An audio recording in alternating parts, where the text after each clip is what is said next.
Hello and welcome to the Ravensburger Games YouTube channel. My name is Sam and today we are going to be going over and continuing our series on board game mechanics. Today we are going to be talking about asymmetric games or asymmetry in gaming. Now, an asymmetric game is where players are going to have different abilities, rules, objectives, or resources, unlike symmetric games where everyone starts with the same conditions. Asymmetric games create unique experiences for every player.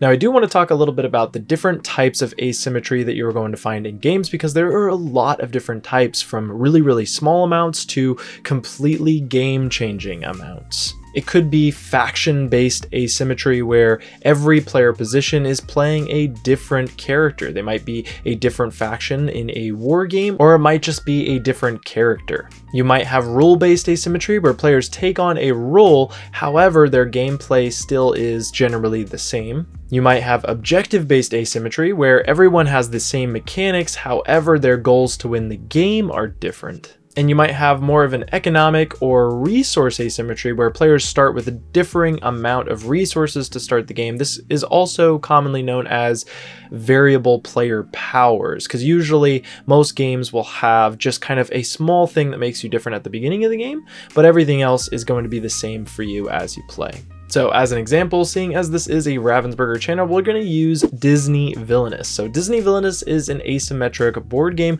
where players are going to be taking on the role of a villain. And this villain's going to have a unique deck of cards, different from every other player around the table. They're also going to have a unique win condition that matches thematically with that villain's goal in their respective film. So because of that, this is going to be an asymmetric game.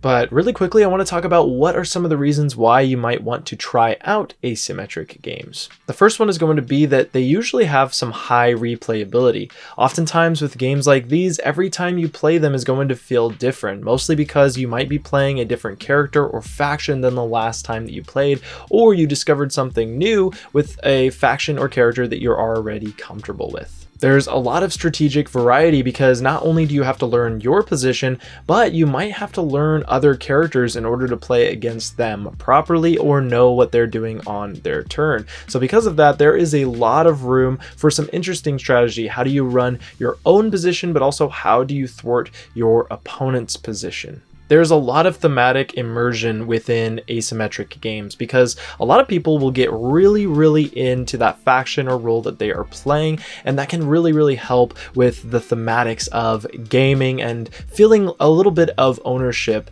during the game.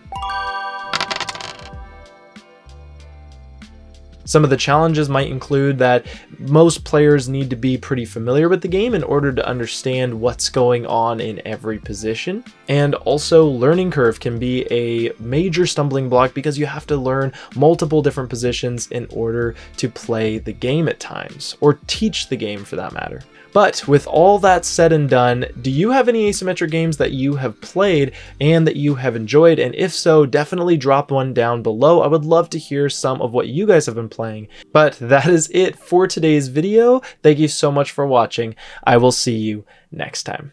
Bye bye.